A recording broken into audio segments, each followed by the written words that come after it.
Μεγάλο. Τι μεγάλο? Ταξίδι, ντε. Με μικρή. Τι μικρή. Βαλίτσα. Μεγάλο ταξίδι με μικρή βαλίτσα. Σειρά podcast από τη Λέσχη Ανάγνωσης του 15ου Γυμνασίου Πατρών.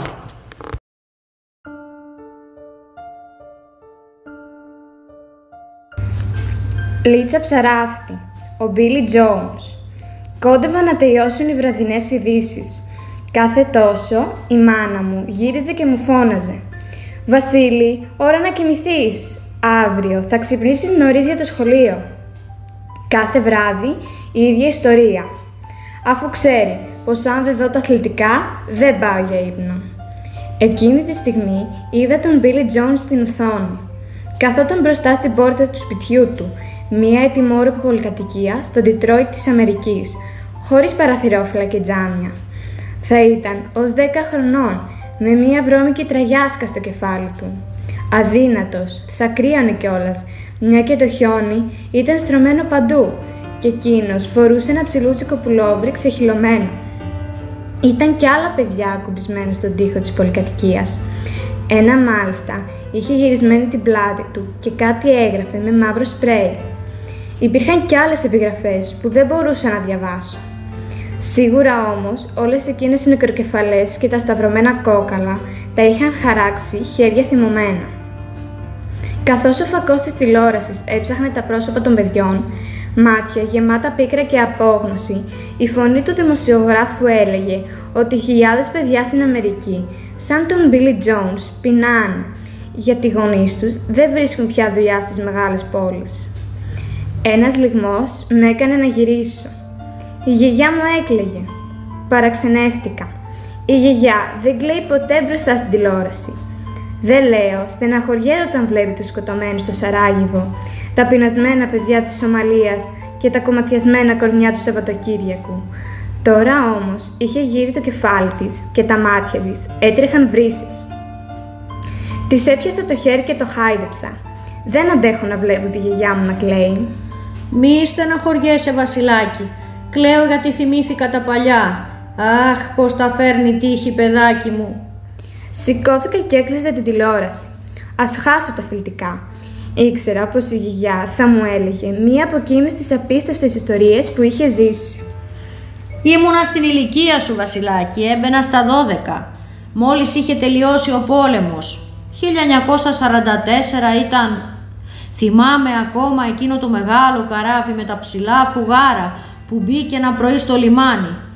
Είναι γεμάτο δέματα από την Αμερική», μαθεύτηκε στο νησί. Πριν καλά αράξει, μαζεύτηκε το πεδομάνι στην Προκυμαία. Πρώτη και καλύτερη εγώ. Έβλεπα τα πελώρια δέματα να κατεβαίνουν με το Βίντσι και η καρδιά μου χτυπούσε δυνατά.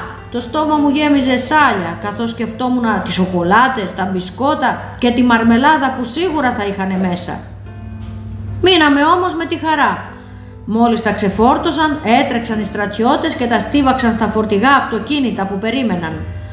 Θα τα μοίραζαν τα Χριστούγεννα στους πεινασμένους, είπαν. Ποιος τα πρωτόπαιρνε όμως? Εκείνο τον καιρό όλοι ήμασταν πεινασμένοι στο νησί. Σιγά σιγά ο κόσμος διαλύθηκε. Έφυγαν και τα παιδιά. Έμεινα μόνη μου, καθισμένη στη σιδερένια δέστρα και έβλεπα τα φορτηγά που χάνονταν ένα-ένα στη στροφή. Στην αρχή δεν πρόσεξα τον ναύτη που στέκονταν μπροστά μου, ίσως γιατί τα μάτια μου είχαν θαμπώσει από τα δάκρυα. Κρατούσε ένα δέμα και κάτι μου έλεγε στη γλώσσα του. Ύστερα το ακούμπησε μπροστά στα πόδια μου, με χάιδεψε στα μαλλιά και χάθηκε στην μπουκαπόρτα του καραβιού. Άρπαξα το δέμα και άρχισα να τρέχω κατά το σπίτι μου. Ήταν ασήκωτο, με δυσκολία το κουβαλούσα. Τα πόδια μου όμως είχαν βγάλει φτερά, πετούσα. Έφτασα στο σπίτι με κομμένη την ανάσα και τα χέρια γεμάτα πληγές από το χοντρό σπάγκο. Η μάνα μου μόλις με είδε σάστησε. «Πού το βρήκες?» κατάφερε να αρθρώσει. Εγώ, λαχανιασμένη ακόμα από το τρεχαλιτό, άρπαξα το μαχαίρι της κουζίνας και έκοψα τους σπάγκους. Στη στιγμή γέμισε η κουζίνα μας με όλα τα καλά του κόσμου. Γεύσεις και μυρωδιές χασμένες από χρόνια. Σοκολάτες, καραμέλες, κονσέρβες με κρέας, μαρμελάδα, ένα κουτί καφέ, 2 ζευγάρια γυναικεία παπούτσια, μητερά, πράσινα και πορτοκαλιά, 40 νούμερο, 2 φουστάνια έξωμα στο χρώμα της φωτιάς και ζάχαρη. Ένα μεγάλο σακούλι ψηλή, κάτασπρη ζάχαρη. Είχαμε χρόνια να δούμε στο σπίτι μας τέτοιο πολύτιμο αγαθό. Πού και πού βρίσκαμε λίγο πετιμέζι για το πρωινό φασκόμηλο. Εκείνο όμως που έκανε τα χέρια μου να τρέμουν καθώς ξετύλιγα το χρωματιστό χαρτί ήταν ένα τετράγωνο κουτί δεμένο με φιόγκους και κορδέλες. Μάντευα ότι κάποιο παιχνίδι έκρυβε μέσα. Είχε ένα σκύλο, κάτασπρο σαν το χιόνι και μόλις τον άγγιζες γάβγιζε δυνατά. Τρελάθηκα από τη χαρά μου.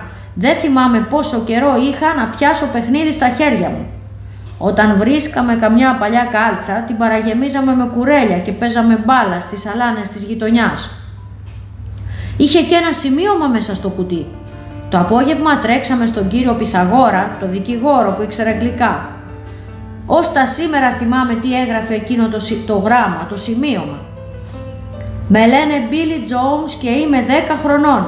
Μένω στο Ντιτρόιτ και έχω μια αδερφή και έναν αδερφό δίδυμα. Ο πατέρας μου εργάζεται σε ένα εργοστάσιο που φτιάχνουν αυτοκίνητα και η μητέρα μου είναι δασκάλα. Το σκυλί το λένε Λάκι και εύχομαι να φέρει τύχη σε όποιον το πάρει.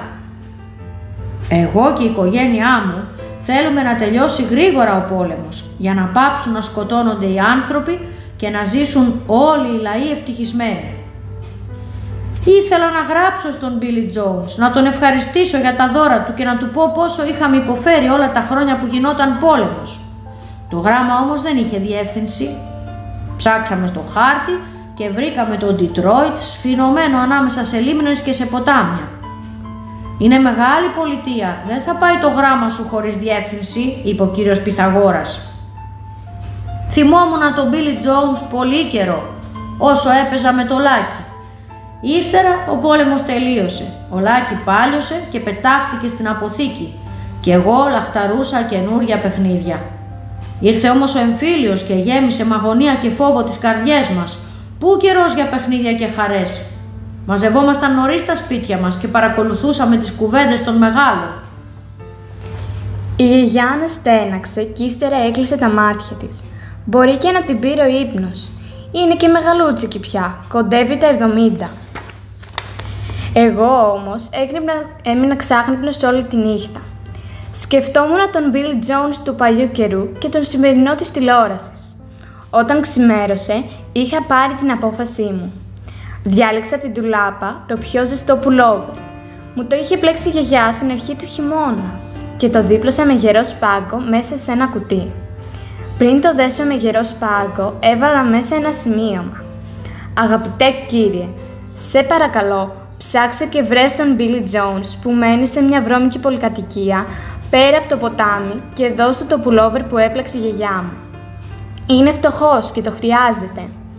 Ύστερα έγραψα με κεφαλαία γράμματα για τον κύριο δήμαρχο του Ντιτρόιτ της Αμερικής και το ταχυδρόμησα. Δεν ξέρω αν θα φτάσω στον Billy Jones της τηλεόρασης. Ο δήμαρχος όλο και κάποιον Billy Jones θα βρει να το δώσει. Υπάρχουν τόσοι πολλοί στην πόλη του.